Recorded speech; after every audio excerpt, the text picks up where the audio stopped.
औज़ुबिल्लाहिमिनश्शैतानिर्रजीम बिस्मिल्लाहिर्रहमानिर्रहीम अल्लाहुम्म सल्लि अला सय्यिदिना व मौलाना मुहम्मदिन व अला आलिहि व अस्हाबिहि व बारिक वसल्लिम वसल्लि अलैहि। डेयर व्यूअर्स, उम्मीद करता हूँ कि आप खैरियत से होंगे। डेयर व्यूअर्स, नेक्स्ट चैप्टर हमारे पास है चैप्टर नंबर 8 प्लांट फिजियोलॉजी। इसके शॉर्ट क्वेश्चन हम करते हैं। सबसे पहले पहला शॉर्ट क्वेश्चन इसका हमारे पास है, why is transpiration called a necessary evil. Evil वैसे बुराई को कहते हैं कि ये प्लांट के लिए क्यों नुकसानदेह है ट्रांसपायरेशन का प्रोसेस। हम इसके दोनों इफ़ेक्ट भी देखते हैं। नेसेसरी इविल के अंदर दोनों इफ़ेक्ट भी डिस्कस किए जाते हैं। पॉजिटिव इसके एस्पेक्ट कौन से हैं, नेगेटिव एस्पेक्ट इसके कौन से हैं। ट्रांसपायरेशन होता क्या है, सबसे पहले हम इस चीज़ को देखते हैं, उसके बाद जो है वो हम बात करेंगे कि ट्रांसपायरेशन क्या होता है। सिंपली ट्रांसपायरेशन को हम डिफ़ाइन करते हैं कि जब वाटर वेपर की फॉर्म में लीफ से निकले। ये मैंने यहाँ पर शो भी किया हुआ है कि जब वाटर जो है वो लीफ से वेपर की फॉर्म में निकले तो इस प्रोसेस को हम ट्रांसपायरेशन का नाम देते हैं। ट्रांसपायरेशन के पॉजिटिव एस्पेक्ट या बेनिफिशियल एस्पेक्ट कौन से हैं, नेसेसरी ये क्यों है प्लांट के लिए, क्योंकि जब भी ये वाटर वगैरह निकलेगा, एक्स्ट्रा जो वाटर होगा ये प्लांट बॉडी से रिमूव होगा तो नए वाटर के मालिक्यूल, नए मिनरल जो है वो प्लांट रूट से अपटेक करेगा। तो पहला मैंने इसका यही लिखा हुआ है कि वाटर एंड मिनरल अपटेक। दूसरा इसके अंदर जो है वो प्रोसेस है कूलिंग इफेक्ट। तो जब भी ट्रांसपायरेशन का प्रोसेस होगा तो ट्रांसपायरेशन जो है वो प्लांट के लिए कूलिंग इफेक्ट प्रोड्यूस करता है। जिस तरह हमारी बॉडी से जब पसीना निकल रहा होता है तो पसीने के बाद अगर हम पंखा चला लें तो उसके बाद जो है वो फ़ौरन ही हमें जो है वो ठंडक सी महसूस होती है। वो क्यों होती है? क्योंकि केमिस्ट्री की एक टर्म है कि एवापोरेशन काज कूलिंग।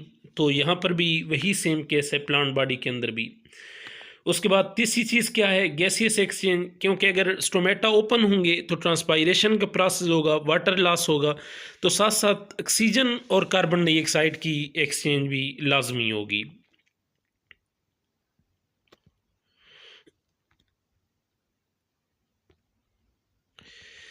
अच्छा, उसके बाद फिर इसके इविल देखते हैं, नुकसान देखते हैं कि इसका कौन कौन सा नुकसान है।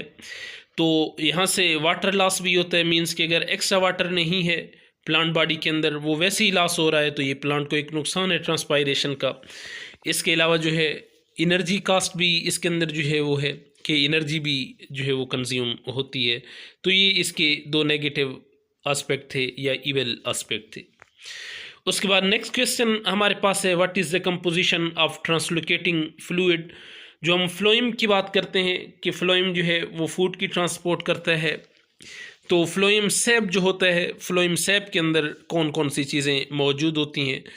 तो 10 to 25% इसके अंदर ड्राई मैटर होता है, और इस ड्राई मैटर के अंदर भी मोस्टली क्या होता है, सक्रोज होता है। क्योंकि प्लांट के अंदर ग्लूकोज बनता है और प्लांट की खुराक कौन सी है, सक्रोज इसकी खुराक है, तो इस वजह से ये बनता है। Other organic compounds like amino acid, hormones, ions and secondary metabolites like alkaloids and phenolic compound are also present. तो इसके अलावा जो है ड्राई मैटर के साथ साथ ये चीज़ें भी ट्रांसलोकेटिंग फ्लूइड का हिस्सा बनती हैं। इम्पॉर्टेंट क्वेश्चन नेक्स्ट हमारे पास है कि why do gardener like to use autumn leaves in the soil, in their soil. तो आपने देखा होगा कि ऑटम के अंदर जो है वो पत्ते पीले हो जाते हैं, लीव्स जो है वो येलो कलर के हो जाते हैं। तो इनकी येलोइंग, एक तो दो रीज़न्स होती हैं। यहाँ पर दो चीज़ें याद रखनी है कि अगर वो क्लोरोफिल की वजह से जो है लीफ येलो हो जाए तो वो इतना ज़्यादा पीला नहीं होता, इतना ज़्यादा जर्द नहीं होता। जहाँ पर इस डायग्राम के अंदर मैंने शो किए हुए, आप देख भी सकते हैं क्लियरली इसको। लेकिन यहाँ पर जो है वो बहुत ज़्यादा येलो है। तो ये किस की वजह से होता है, इसके अंदर जो है वो मैंने यहाँ पर डिस्कस किया हुआ है कि इसके अंदर हमारे पास एक मिनट चेक कर लेते हैं इसको। यहाँ पर मैंने सारा मेंशन किया हुआ है कि when leaves are loaded with large amount of pigmented compound. हाँ, यहाँ पर जो है वो पिगमेंटेड कंपाउंड जब इसके अंदर होंगे तो ये हमारे पास जो है लीफ जो है वो येलो होंगे। पिगमेंटेड कंपाउंड कौन से होते हैं? ऐसे तमाम कंपाउंड जो कि किसी भी चीज़ को कलर देते हैं। तो इन कंपाउंड को हम पिगमेंटेड, जिस तरह क्लोरोफिल ए है, बी है, कैरोटीनॉइड्स हैं, तो ये हमारे पास इसके अंदर। यहाँ पर दो चीज़ों का जिक्र किया जाता है, ज़ेंथोफिल का भी जिक्र किया जाता है कि इसके अंदर ज़ेंथोफिल पाया जाता है। मोस्ट बुक्स के अंदर जो है वो यही चीज़ जो है वो लिखी जाती है। तो अच्छा, ये बात याद रखनी है कि पिगमेंट की वजह से जब ये लीफ जो है वो येलो होंगे तो इनके अंदर जो है वो कंटेंट ऐसा मौजूद होता है जो कि फर्दर जो है वो क्या करता है, जैसे ये लीव्स ज़मीन पर गिरेंगे ये डिकम्पोज होंगे, तो इनकी डिकम्पोजिशन की वजह से सॉइल जो है वो क्या होगी, मिनरल रिच होगी। तो इस वजह से ये जो खेतों में लोग काम करते हैं तो इन लीव्स को भी, ऑटम लीव्स को भी इसी तरह जो है वो क्या कर देते हैं, इनमें फेंक देते हैं खेतों में, ताकि उसकी फर्टिलिटी जो है सॉइल की ज़्यादा इंक्रीज़ हो। तो ऐसे तमाम लीव्स जो कि आर्गन ऑफ एक्सक्रीशन का काम करते हैं, मींस के वेस्ट प्रोडक्ट को या इस तरह की कोई चीज़ को जो रिमूव करते हैं अपनी बॉडी से, ऐसे तमाम लीव को हम एक्सक्रीटोफोर्स का नाम देते हैं। नेक्स्ट हमारे पास जो है क्वेश्चन है, what is the effect of temperature on the rate of transpiration. तो ये बात याद रखनी ईजी सी चीज़ है कि जितना ज़्यादा जो है वो धूप ज़्यादा होगी, जो है टेम्परेचर ज़्यादा होगा, तो उसकी वजह से ऑटोमेटिकली जो है वो जाहिर सी बात है टेम्परेचर इंक्रीज़ तो ट्रांसपायरेशन का प्रोसेस भी क्या हो जाएगा, इंक्रीज़ हो जाएगा। लेकिन अगर टेम्परेचर डिक्रीज़ है तो उस टाइम क्या होगा कि ट्रांसपायरेशन का प्रोसेस भी कम हो जाएगा। अब क्रिटिकल पॉइंट क्या होता है कि extremely high temperature may cause stomata to close to conserve water thus reducing transpiration. Critical point ऐसे पॉइंट को कहते हैं जब स्टोमेटा क्लोज हो जाए और वाटर जो है वो प्लांट बॉडी के अंदर सेव हो जाए, कंजर्व हो जाए। तो इस की वजह से जाहिर सी बात है स्टोमेटा ओपन नहीं है तो ट्रांसपायरेशन भी कम होगी। तो ये हमारे पास क्रिटिकल पॉइंट होता है इसके अंदर। Right any 3 osmotic adjustment in hydrophyte. ऐसे तमाम प्लांट जो कि पानी के अंदर रहते हैं उन्हें हम हाइड्रोफाइट का नाम देते हैं। हाइड्रा से निकला है, वाटर को कहते हैं, फाइटान से निकला है, फाइटान प्लांट्स को कहते हैं। तो इनके अंदर ऑस्मोटिक एडजस्टमेंट यानी कि वाटर की एडजस्टमेंट, मिनरल की एडजस्टमेंट जो है वो किस तरह से होती है। तो इसके 3 तरीके हैं। पहला स्टोरेज ऑफ फाइन, दूसरा हमारे पास वाटर स्टोरेज, तीसरा हमारे पास थिन क्यूटिकल। तो इन 3 वजूहात की बिना पर जो है इनके अंदर ऑस्मोटिक एडजस्टमेंट जो है वो होती है।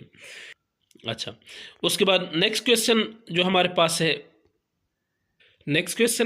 है, what is the pattern of gaseous exchange between plants and environment at the time of dawn and dusk. के सूरज तुलू होते वक्त और गुरूब होते वक्त ये जो हमारे पास गैसियस एक्सचेंज है, कार्बन डाइऑक्साइड और ऑक्सीजन का एक्सचेंज है, वो प्लांट के अंदर और इन्वायरमेंट के अंदर किस तरह से हो रहा होता है। During dawn and dusk when light intensity is low the rate of photosynthesis and respiration become equal. दोनों ये इक्वल हो जाते हैं, रेस्पायरेशन और फोटोसिंथेसिस का process. This means the carbon dioxide produce by respiration is enough for photosynthesis. के जो respiration के दौरान कार्बन डाइऑक्साइड प्रोड्यूस हो रही होती है वो फोटोसिंथेसिस के प्रोसेस के अंदर काफ़ी होती है, इनफ होती है, और जो ऑक्सीजन रिलीज़ हो रही होती है वो रेस्पायरेशन के अंदर यूज़ होती रहती है।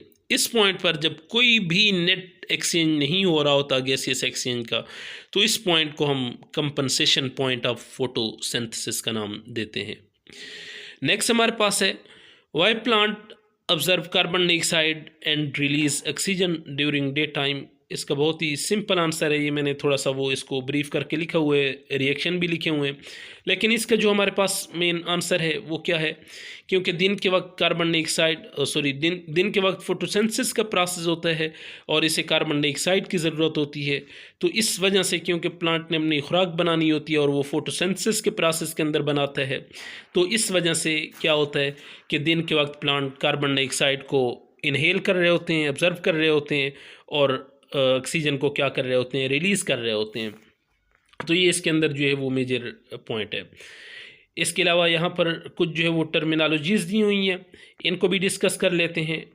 ऑस्मोटिक एडजस्टमेंट और ऑस्मो रेगुलेशन, ऐसा प्रोसेस जिसके अंदर वाटर सॉल्यूट बैलेंस हो तो उस कंडीशन को हम क्या नाम देते हैं, ऑस्मोटिक एडजस्टमेंट या ऑस्मो रेगुलेशन का नाम देते हैं। ट्रांसपायरेशन का भी हमने जिक्र किया है, loss of water from the leaf in the form of water vapor is called transpiration. Translocation अलग टर्म है, ये बात याद रखनी है। Transport of prepared food to different part of the body through phloem tissue is called translocation. Phloem के ज़रिए से, यानी कि लीव्स के अंदर खुराक बनती है, वो फ्लोएम के ज़रिए से पौधे के बाकी जो है वो अज्जा के पास जाती है, तो इस प्रोसेस को हम ट्रांसलोकेशन का नाम देते हैं। माइक्रोन्यूट्रिएंट्स क्या होते हैं? The nutrients that are required for small the nutrients that are required for plants in a small quantity for normal plant growth and development are called micronutrient। ऐसे तमाम nutrients जो कि पौधे की बॉडी को क्या है कम चाहिए होते हैं, स्मॉल क्वांटिटी में चाहिए होते हैं ताकि वो नॉर्मल ग्रोथ और डेवलपमेंट कर सके, ऐसे तमाम कंपाउंड्स ऐसे तमाम न्यूट्रिएंट्स को हम माइक्रो न्यूट्रिएंट्स का नाम देते हैं। यहाँ पर एग्जांपल मैंने कोट की हुई है। एक्सक्रीटोफोर क्या होता है ये भी अभी मैंने डिटेल से वहाँ पर जो है वो डिस्कस किया है। स्पेशलाइज स्ट्रक्चर या आर्गन होते हैं जो कि किस चीज़ में हेल्प करते हैं? एक्सक्रीशन ऑफ वेस्ट प्रोडक्ट और excess substances like salt. In autumn some plant shed leaves which में act as excretophore by removing metabolic waste. Vascular bundle क्या होता है? जाइलम और फ्लोएम को एक साथ मिला के हम वस्कुलर बंडल का नाम देते हैं। जाइलम जो है वो वाटर की ट्रांसपोर्ट करता है, फ्लोएम फूड की ट्रांसपोर्ट में जो है वो हेल्प करता है। और जाइलम की फिर मैंने नीचे भी डेफिनेशन लिखी हुई है, the tissue which is responsible for the transport of water and dissolve minerals from root to the rest of plant body. तो ये हमारे पास जाइलम की डेफिनेशन है। एडहेजन, तो एडहेजन और कोहेजन दो डिफरेंट टर्मिनोलॉजीज़ हैं, इनको आपने सही तरह से जो है वो याद रखना है कि एडहेजन किसे कहते हैं? The attraction between molecule of different substances. यहाँ पर आपने एक चीज़ माइंड में थोड़ी सी बिठा लेनी एडहेजन को याद करने के लिए और कोहेजन को, कि ऐड करना। तो आप यहाँ पर ये कंसेप्ट लें कि किस चीज़ को ऐड करना? किसी दूसरे मॉलिक्यूल को साथ ऐड करना। अब हम ये टैक्ट थ्योरी के अंदर मुकम्मल ये प्रोसेस पढ़ेंगे एडहेजन और कोहेजन का, वहाँ पर भी मैं मज़ीद बता दूंगा।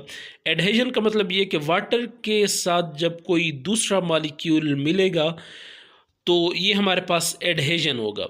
क्योंकि हम प्लांट्स की बात कर रहे हैं तो प्लांट के अंदर स्टेम के अंदर जो है सेलुलोज होता है, तो इस सेलुलोज के साथ जब ये मिलेगा वाटर, जब सेलुलोज क्योंकि कार्बोहाइड्रेट है, वाटर अलग मॉलिक्यूल है, जब ये दो डिफरेंट मॉलिक्यूल मिलते हैं तो इन्हें हम एडहेजन का नाम देते हैं। और एडहेजन ही की वजह से वाटर जो है वो अपवर्ड मूवमेंट करता है। कोहेजन जब सेम मॉलिक्यूल आपस में मिलें, जिस तरह वाटर का मॉलिक्यूल है, जब ये आपस में मिलें तो इसको हम कोहेजन का नाम देते हैं। तो यहाँ तक जो है वो हमारे पास लेक्चर था। अगर आपका इसमें कोई क्वेश्चन हो तो आप क्वेश्चन इराइज़ कर सकते हैं। नेक्स्ट वीडियो तक इजाज़त दीजिए। अल्लाह हाफ़िज़।